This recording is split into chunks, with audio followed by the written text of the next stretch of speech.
Apakah mikrofon dinamik lebih bagus daripada mikrofon kondenser?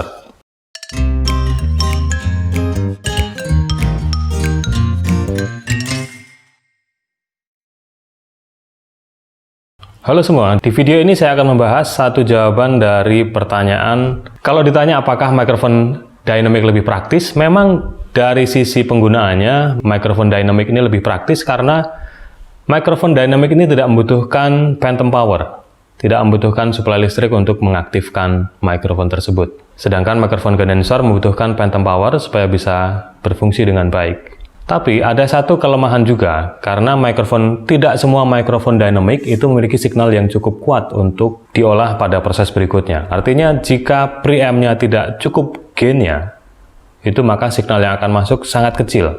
Kalau Anda merekam dari mikrofon dinamik menggunakan audio interface seperti Focusrite Scarlett Solo atau Focusrite Scarlett 2i2 atau menggunakan audio interface yang lain, Anda harus memutar volumenya full 100% ke kanan. Kalau Anda merekam dengan Rode PodMic, maka Anda harus membuka volumenya maksimal pada bagian preamp di audio interface tersebut. Kalau Anda membuka volumenya maksimal, maka yang akan didapatkan adalah self noise dari preamp yang Anda gunakan akan terekam pada DAW Anda, dan itu suatu kerugian. Sedangkan dengan menggunakan mic condenser, gain yang dihasilkan, signal yang dihasilkan oleh mic condenser itu cukup besar. Jadi biasanya kita cukup memutar setengah atau 3/4 pun sudah mendapatkan gain yang cukup, dan sensitivitasnya juga sudah cukup. Misalnya saja kalau Anda menggunakan AT2020 atau AT2035, itu akan cukup dengan membuka gain-nya, membuka volumenya sebesar setengah atau 3/4. Bagaimana cara mengatasi supaya mikrofon dinamik SM7B atau Rode PodMic itu bisa berfungsi dengan baik, artinya mendapatkan signal yang cukup untuk direkam? Ada satu alat yang bisa ditambahkan untuk meningkatkan gain daripada signal mikrofon tersebut, yaitu dengan fathead atau dengan cloud lifter. Tapi kalau kita lihat harganya, cloud lifter itu yang satu channel harganya sekitar 150 US dollar atau hampir 2 juta rupiah.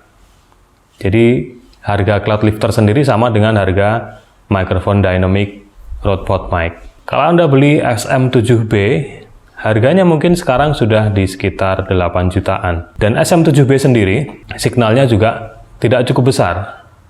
Jadi banyak pengguna mikrofon SM7B yang merekomendasikan kalau kalian beli mikrofon Shure SM7B, sebaiknya Anda juga beli fathead atau cloud lifter supaya mikrofon SM7B bisa menghasilkan suara yang cukup baik, artinya sensitivitasnya cukup baik dengan gain yang ditingkatkan, dan volume dari preamp yang digunakan tidak harus dibuka maksimal sehingga self noise yang ada pada preamp tidak terbawa saat Anda merekam suara. Itu adalah kondisi yang ideal. Tetapi kalau Anda tidak mau membeli mikrofon dynamic seperti SM7B plus fathead atau Rode PodMic ditambahkan dengan fathead atau cloud lifter, Anda bisa membeli mikrofon yang jauh lebih murah, yaitu mikrofon Shure SM58. Untuk mendapatkan suara yang hampir sama dengan SM7B, Anda bisa membeli mikrofon SM58, produk dari Shure juga, dengan harga sekitar 1.500.000 sampai dengan 2 juta rupiah. Dan Anda harus membeli di tempat yang benar, karena kalau asal membeli dengan harga yang lebih murah, biasanya Anda mendapatkan mikrofon yang imitasi atau KW. Dengan Shure SM58, signal yang dihasilkan oleh mikrofon ini jauh lebih besar daripada Shure SM7B. Jadi Anda tidak membutuhkan fathead atau cloud lifter untuk mendapatkan signal yang besar.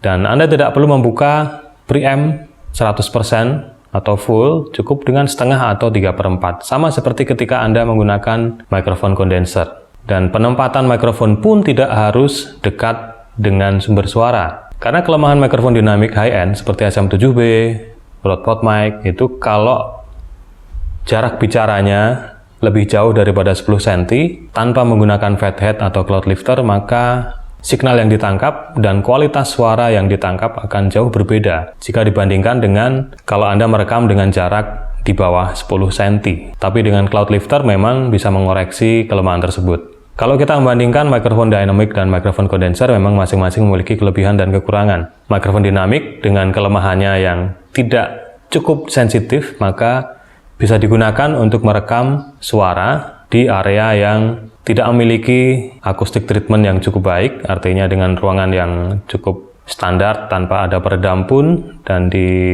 lingkungan yang cukup berisik bisa menggunakan mikrofon dynamic dan hasilnya bisa menghasilkan suara yang baik. Sedangkan mikrofon kondenser dengan kelebihannya yaitu sensitif dan detail, maka dia akan tidak cocok digunakan di tempat yang berisik atau yang ruangannya tidak ditreatment dengan baik, karena gema dari ruangan itu bisa tertangkap seperti reverb yang kualitasnya tidak bagus, pantulan dari dinding yang bisa menyebabkan kualitas suaranya berkurang karena ada gema dari dinding tersebut. Dan juga kalau ada suara-suara lain di sekitar kita, maka suara dari sekitar kita akan terekam oleh mikrofon kondenser.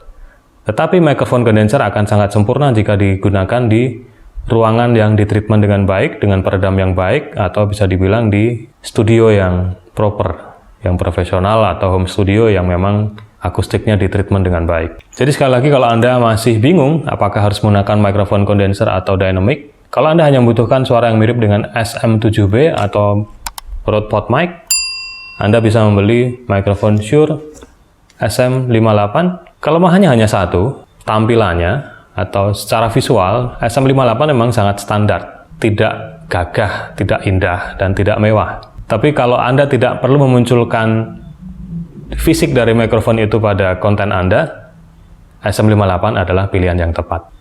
Sekian video kali ini, mudah-mudahan bermanfaat. Jika kalian suka konten-konten semacam ini, silahkan subscribe, like, komen, dan nyalakan loncengnya. Sampai jumpa di video berikutnya.